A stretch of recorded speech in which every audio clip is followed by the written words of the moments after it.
తెలంగాణలో అన్ని లోక్సభ స్థానాలను కాంగ్రెస్ కైవసం చేసుకుంటుందని, కారు పార్టీ గ్యారేజ్కి వెళ్లడం ఖాయమని, బీజేపీని ప్రజలు నమ్మడం లేదని, హస్తం 6 గ్యారంటీలు ఒక్కొక్కటిగా అమలవుతున్నాయని, ఇది ఒక ఆదిలాబాద్ లోక్సభ స్థానం కాంగ్రెస్ గెలుస్తుందంటున్న ఆదిలాబాద్ కాంగ్రెస్ పార్టీ ఇన్ఛార్జ్ కంది శ్రీనివాస్ రెడ్డితో మా ప్రతినిధి ఫేస్ టు ఫేస్.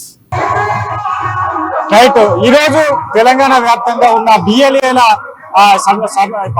శిక్షణ శిబిరానికి సంబంధించి కూడా వచ్చే పార్లమెంట్ ఎన్నికలకు సంబంధించి వాళ్ళకి ఏ విధంగా ముందుకెళ్ళాలి, ఇక్కడ గెలుపు దిశగా కాంగ్రెస్ పార్టీని ఎలాగా తీసుకెళ్లాలి, అక్కడ ఉన్న పరిస్థితులకు అనుగుణంగా ఇప్పుడు ఎట్లాంటి సిచ్యువేషన్స్ అక్కడ వ్యూహాత్మకంగా వెళ్ళాలనిపైన కూడా ఈ రోజు శిక్షణ సంబంధించిన కార్యక్రమం ఏఐసిసి అధ్యక్షుడు మల్లికార్జున ఖర్గే అలాగే సీఎం రేవంత్ రెడ్డి దిశానిర్దేశం చేస్తున్నారు. ఇక రాష్ట్ర వ్యాప్తంగా ఉన్న 44,000 పైగా వీళ్ళు బిఎల్ఏలకు సంబంధించి ఇప్పటికే చేరుకుంటున్నారు. వాళ్ళకి సంబంధించి ఆ కార్యక్రమం కొనసాగుతుంది. ఇక ఇదే అంశంపై మనతో మాట్లాడేందుకు ఆదిలాబాద్ ఇన్ఛార్జ్ కంది శ్రీనివాస్ రెడ్డి కంటెస్టెడ్ ఎమ్మెల్యే ఉన్నారు. సార్, ఎట్లా అంటే మీ నియోజకవర్గానికి సంబంధించి మొత్తంగా లోక్సభకు సంబంధించి ఏ నియోజకవర్గాలు ఉన్నాయి, ఎట్లా వెళ్తున్నారు? గతంలో ఇప్పుడు అధికారంలో కాంగ్రెస్ పార్టీ వచ్చింది కాబట్టి సమీకరణలు మారాయి. పెద్ద ఎత్తున సీతక్క గారి సమక్షంలో కూడా పెద్ద ఎత్తున మీ ఆధ్వర్యంలో చేరికలు జరిగాయి, రేవంత్ రెడ్డి సమక్షంలో చేరికలు జరిగాయి. కాబట్టి ఇప్పుడు ఎట్లా పరిస్థితి ఉంది, ఆదిలాబాద్ లో ఏ విధంగా ముందుకెళ్తారు? ఒకటండి, ఆదిలాబాద్ పార్లమెంట్ ని ఎట్టి పరిస్థితుల్లో గెలుచుకుంటున్నాం. కాంగ్రెస్ పార్టీ జెండా ఎగరేయడం ఖాయం. ఇంకొకటి చెప్తున్నా, పరిస్థితులు కాంగ్రెస్ పార్టీకి శాసనసభ ఎలక్షన్ల తర్వాత అద్భుతమైనటువంటి ప్రతిస్పందన వస్తున్నది. ప్రజాపాలన, ప్రజల వద్దకే పాలన తీసుకెళ్లి నిరంకుశత్వానికి చరమగీతం పాడినటువంటి మా ప్రియతమ నాయకుడు మా అన్న రేవంత్ రెడ్డి గారి నాయకత్వంలో 14 లోక్సభ స్థానాలకు పైగా గెలవడం ఖాయం. ఈ ఎలక్షన్లతో బీఆర్ఎస్ అనేది తెలంగాణలో నుంచి పూర్తిగా తుడిచిపెట్టుకుపోవడం ఖాయం. ఎట్టి పరిస్థితుల్లో కూడా ఆదిలాబాద్ పార్లమెంట్ మేము గెలవబోతున్నాం. పెద్ద సంఖ్యలో అక్కడ డిసిసిబి చైర్మన్లు కావచ్చు, ఇక్కడ వార్డు నెంబర్ల నుంచి మొత్తం అంటే పెద్ద ఎత్తున ఆదిలాబాద్ సంబంధించి కాంగ్రెస్ పార్టీలో చేరుతున్నారు. అక్కడ ఇప్పటికే బీజేపీ బీఆర్ఎస్ నుంచి చాలా మంది చేరికలు జరిగాయి. ఇంకా ఎట్లా ఉండబోతుంది ఇప్పుడు పార్లమెంట్ ఎన్నికలకు సంబంధించి? గతంలో ఉన్న అక్కడ ఓటర్ల పరిస్థితి కావచ్చు, పోలింగ్ పరిస్థితి కావచ్చు, ఇప్పుడు ఎలా ఉండబోతుంది? ఏ విధంగా మీరు వ్యూహాత్మకంగా? ఒకటండి, బీఆర్ఎస్ అనేది ఆదిలాబాద్ లో దాదాపుగా ఆదిలాబాద్ నియోజకవర్గంలో ఖాళీ అయిపోయింది.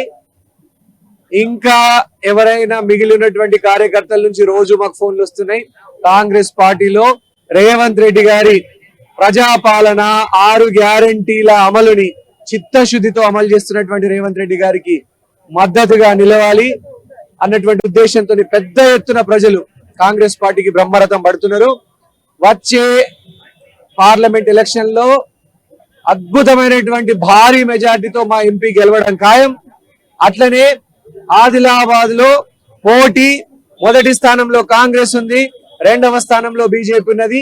కాంగ్రెస్ కు బీజేపీకే పోటీ. బీఆర్ఎస్ అనే పార్టీకి డిపాజిట్లు కూడా రావడం కష్టం. ప్రజలందరూ కూడా ఒకటే మూడ్తో, ఒకటే ట్రెండ్ తో ఉన్నారు. ఈసారి కాంగ్రెస్ పార్టీని లోక్సభకు గెలిపించి సోనియమ్మకు, రాహుల్ గాంధీ గారికి గిఫ్ట్ ఇవ్వాలన్నటువంటి ఉద్దేశంతో ఉన్నారు. ఖచ్చితంగా బీఆర్ఎస్ పార్టీ ఖాళీ అయిపోయింది. బీజేపీ నుంచి కూడా పెద్ద ఎత్తున వలసలు వస్తున్నాయి. ఆదిలాబాద్ గడ్డ మీద కాంగ్రెస్ పార్టీ జెండా ఎగరేస్తాం. ఇది మా తల్లి సోనియా, తెలంగాణ ఇచ్చినటువంటి తల్లి సోనియా గాంధీ గారికి కానుకగా ఇవ్వబోతున్నాం. ఆదిలాబాద్ లో తాజాగా బీజేపీ సంబంధించి స్వయంగా మా పార్టీలోని నేతల మధ్య సమన్వయం లేదు, కొన్ని సమావేశంలో కూడా వాళ్ళు ఆరోపణలు విమర్శలు చేసుకుంటున్నారు. ఎట్లా ఉంది బీజేపీ పరిస్థితి ఆదిలాబాద్? ఒకటేంటి, బీజేపీ అనేటువంటి పార్టీ ఎప్పుడు కూడా మతతత్వాన్ని రెచ్చగొట్టి మతాన్ని రాజకీయం కోసం వాడుకుంటున్నటువంటి కుట్రల్ని ప్రజలు గమనించారు. ఎట్టి పరిస్థితులలో కాంగ్రెస్ పార్టీ జెండా ఎగరేయడం ఖాయం. అట్లనే బీజేపీలో ఉన్నటువంటి రుకలుకలు, గ్రూపులు ఇవన్నీ కూడా అసమ్మతంతో భగ్గుమంటోంది. కాంగ్రెస్ పార్టీ శ్రేణులన్నీ ఏకతాటిగా పోరాడడానికి సిద్ధంగా ఉన్నాయి. 10 సంవత్సరాలు బీజేపీకి అవకాశం ఇస్తే మా నడ్డి విరిచింది. గ్యాస్ ధరలు పెంచింది, పెట్రోల్ ధరలు పెంచింది, అన్నిటి నిత్యావసర వస్తువుల ధరలు పెంచింది.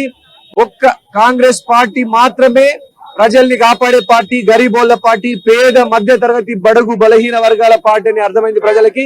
ఈసారి కాంగ్రెస్ పార్టీ జెండా ఆదిలాబాద్ గడ్డ మీద ఎగరేయడం ఖాయం. ఎవరెన్ని శక్తులు కుట్రలు పన్నినా చివరికి గెలిచేది న్యాయమే.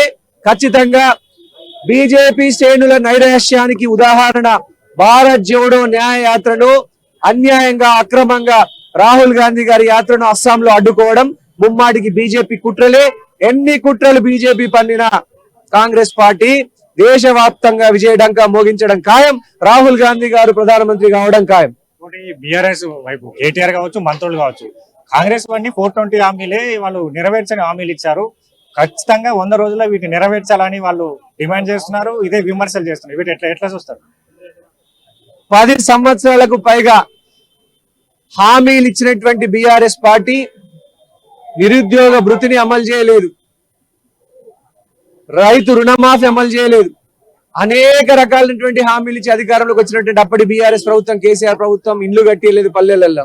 వాళ్ళ మాకు చెప్పేది కాంగ్రెస్ పార్టీ అధికారంలోకి వచ్చిన 2 రోజుల్లో కేవలం 48 గంటలలో 2 గ్యారంటీ హామీల్ని అమలు చేసినటువంటి గొప్ప ఘన చరిత్ర కాంగ్రెస్ పార్టీది, రేవంత్ రెడ్డి గారి ముఖ్యమంత్రిగా ఉన్నటువంటి కాంగ్రెస్ ప్రభుత్వాన్ని. ఇంకో 2 గ్యారంటీల్ని కూడా ఈ నెలాఖరికి అమలు చేయబోతున్నాం, లేదా ఫిబ్రవరి మొదటి వారంలో అమలు చేయబోతున్నాం. కేటీఆర్ గారు, హరీష్ రావు గారు వాళ్ళ నిరాశ నిస్పృహల్ని బయట పెట్టుకోవడానికి కాంగ్రెస్ పార్టీ ఎదుగుదలను తట్టుకోలేక పిచ్చి ప్రేలాపనలు పలుకుతున్నారు. ఇంకా కర్రు గాల్చి పిర్ర మీద వాత పెట్టినా కూడా ఈ కేటీఆర్ గారికి, హరీష్ రావు గారికి, వాళ్ళ పార్టీలకి శ్రేణులకి బుద్ధి రాలేదు. మీరు ఇట్లనే ఉంటే గనక లోక్సభ ఎలక్షన్లలో మీకు డిపాజిట్లు కూడా రావు. బీఆర్ఎస్ పార్టీ తెలంగాణలో ఖతమైంది. 10 సంవత్సరాల వరకు బీఆర్ఎస్ పార్టీ మర్చిపోవచ్చు. వాళ్ళు ఏ ఎన్నికను కూడా గెలిచే పరిస్థితి లేదు. ఏ ఎన్నికలు వచ్చినా, ఎప్పుడు వచ్చినా కాంగ్రెస్ పార్టీ, రేవంత్ రెడ్డి గారి నాయకత్వంలో ఉన్నటువంటి కాంగ్రెస్ పార్టీ విజయడంకా మోగించడం ఖాయం. ఫైనల్ గా చెప్పండి, ఆదిలాబాద్ సంబంధించి కాంగ్రెస్ అధికారంలోకి వచ్చిన తర్వాత ప్రస్తుతంగా మీరు క్షేత్రస్థాయిలో తిరుగుతున్నారు.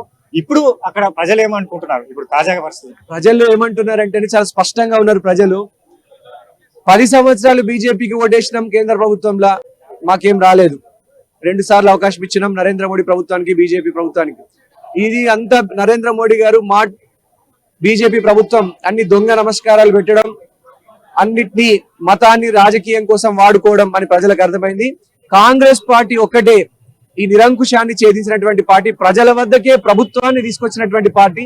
ఈ ప్రజాపాలనకి ప్రజలు ఆమోదం తెలుపుతున్నారు. ముఖ్యంగా రేవంత్ రెడ్డి గారి ఈ విశాల హృదయంతో పనిచేస్తున్నటువంటి దానికి, ఈ 6 గ్యారంటీలు అమలు చేస్తున్న విధానానికి, రేవంత్ రెడ్డి గారి స్పీడ్ కి ప్రజలు మంత్రముగ్ధులైనరు. ముఖ్యంగా దావోస్ పర్యటనకి వెళ్లి మొన్న 37,000 కోట్లకు పైగా పెట్టుబడులు తీసుకురావడం, ఉపాధి హామీని ఇక్కడికి కల్పించడం, ప్రజలకి నిరుద్యోగులకు ఉపాధి ఇవ్వడం, ఇదంతా కూడా ప్రజలు ఒక సానుకూల దృక్పథంతో చూస్తున్నారు. ఖచ్చితంగా ఆదిలాబాద్ పార్లమెంట్ ని కాంగ్రెస్ పార్టీకి గిఫ్ట్ గా ఇవ్వాలన్నటువంటి లక్ష్యంతో ఉన్నారు. మేము గెలవబోతున్నాం. ఇదంతా కూడా రేవంత్ రెడ్డి గారిది, రాహుల్ గాంధీ గారి, సోనియా గాంధీ గారి, మల్లికార్జున ఖర్గే గారి నాయకత్వం ఉన్నటువంటి ఒక భరోసా. కాంగ్రెస్ అంటేనే భరోసా, గరీబోళ్లకు, మధ్యతరగతి బడుగు బలహీన వర్గాలకు భరోసా. ఖచ్చితంగా మేము గెలవబోతున్నామండి. Thank you. ప్రధానంగా చూడవచ్చు, గత 2 దఫాలుగా బీజేపీ అధికారంలో ఉన్నది. ఇప్పుడు ఆదిలాబాద్ సంబంధించి కావచ్చు, దేశవ్యాప్తంగా అన్ని పథకాల్లో కూడా వైఫల్యాన్ని ప్రజలంతా కూడా బీజేపీ పార్టీ పైన కూడా నిరాశతో ఉన్నారు. ఇప్పుడు ఆ బీఆర్ఎస్ చేస్తున్న ఆరోపణలన్నీ కొట్టిపారేశారు కంది శ్రీనివాస్ రెడ్డి.